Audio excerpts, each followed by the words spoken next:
1 and a 2 and a 1, 2, 3, 4. Good morning and welcome to the Coronavirus Crisis Radio. It is Thursday, the 16th of April, and we're really excited to have you here, continuing with part 2 of a special on Donald Trump, what he's saying about doctors, as well as Aristotle, ancient Greece, and now we're about to look at Socrates. First, let's have a rewind and a recap of yesterday's show. We're going to be taking a look at the United States of America, where President Trump had this to say. I'm not a doctor. So what do I know? I'm not a doctor. I'm not acting as a doctor. So I'm not a doctor. Again, I'm not a doctor. When somebody is very sick, they go to a doctor, go to a hospital, they record it, they're very sick, and then they live or they don't live.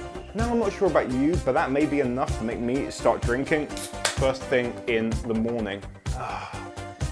That was needed. Thinking about why President Trump appeals to so many people, the language he's using by saying, I'm not a doctor. I'm not a doctor. He's using paralipsis when you want to make a contrast, saying you're not like your opponent. Trump, he regularly attacks so-called experts using his rhetoric. And in the post-truth political world that we're in, this appeal to emotions rather than facts can often win the audience on your side. Where these emotions come from, they're grounded in opinions. This is rhetorical magic. They really use their own opinions as their basis of the argument. Whereas the doctor may have all of the scientific proofs and credibility, that may hold no sway. So why do so many people listen to the opinions of Donald Trump? People are desperately seeking an answer in this situation. And everyone out there has an opinion on what to do next. I'm sure that you have an opinion too. Socrates wasn't a man who relied on argument as such. He wasn't a man who relied on opinions or even knowledge. In Ancient Athens, there was a young man called who was on a quest to figure out who is the wisest man in the entire world. And he decided that he would trek through the tall trees. He would maneuver up all of the muddy rivers and the roads, climbing up the mountain to see the Oracle of Delphi. But when he finally reached the top of the mountain, and the Oracle was like, keep 2 meters distance, but it was fine because she used magic and stuff like that. But Catharon begged her to say, who is the wisest man in the entire world? The Oracle was like, yeah, obviously it's Socrates. So Catharon, he went back down the mountain, he made his way to Athens, and he didn't have Zoom at the time, so it took a couple of days for the news to get to Socrates. When Socrates heard about this, he was far from pleased. He was really puzzled and perplexed. How can it be that there is no one wiser than me, he probably thought, scratching his beard that all great wise men have.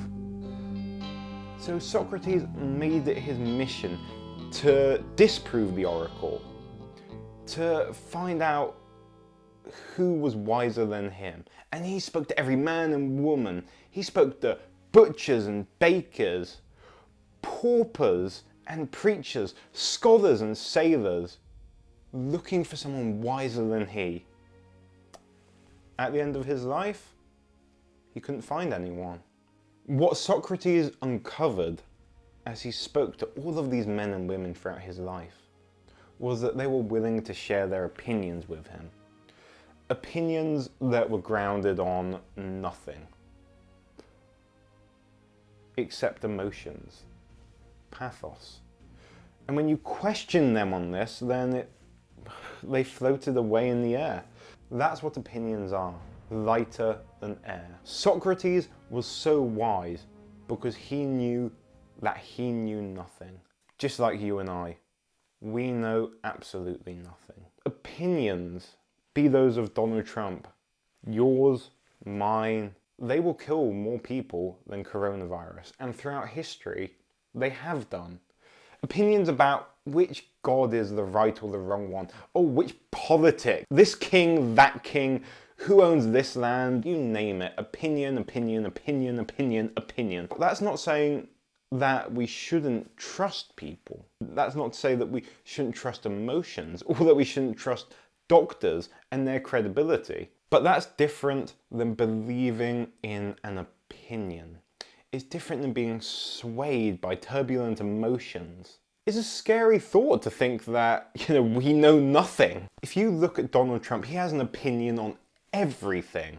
And what is it worth? Really, what's it worth? So I challenge you to give up your opinions. And you may think to yourself, well, hang on then, wouldn't that make me a child? When we're children, we are so curious about the world around us. We question everything, question all their assumptions about why is the sky blue? Why is this like that?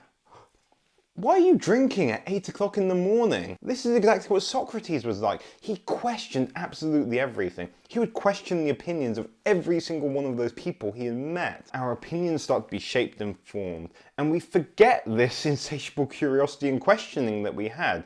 We're told this is good, this is bad. Our parents telling us, don't play with that kid. Our teachers telling us to study this or that, and our friends telling us, oh, this is cool. Nah, this isn't so cool. So I challenge you to give up your opinions.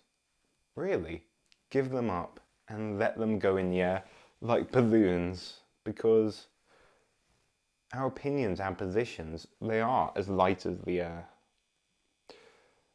And when you breathe them out, you can breathe in something so much more. What Socrates says, wisdom, virtue, and goodness. And when we return to this basic ignorance, where we question absolutely everything about our world, we uncover more answers. It is through questioning our opinions and the opinions of those around us that we become wise. We become like Socrates and less like Donald Trump. And when you realize that actually you, like everyone else, knows absolutely nothing, really, you and I know fuck all. It is the most liberating thing in the entire world. Because then we can let go of pretending that we know. Because we know that we don't need to know. That's all today from the Coronavirus Crisis Radio. We hope that you've had your daily dose of positivity with our good friends Socrates, Aristotle and Plato. And above all else, treat yourself, whether you are going to be treating yourself to a beer, preferably in the evening, not in the morning. Remember, stay healthy, stay sane, stay safe by keeping your 2 meters physical distance, and definitely don't go to pubs. We really hope that you have had a smile on your face and that you will enjoy yourself. Cheers.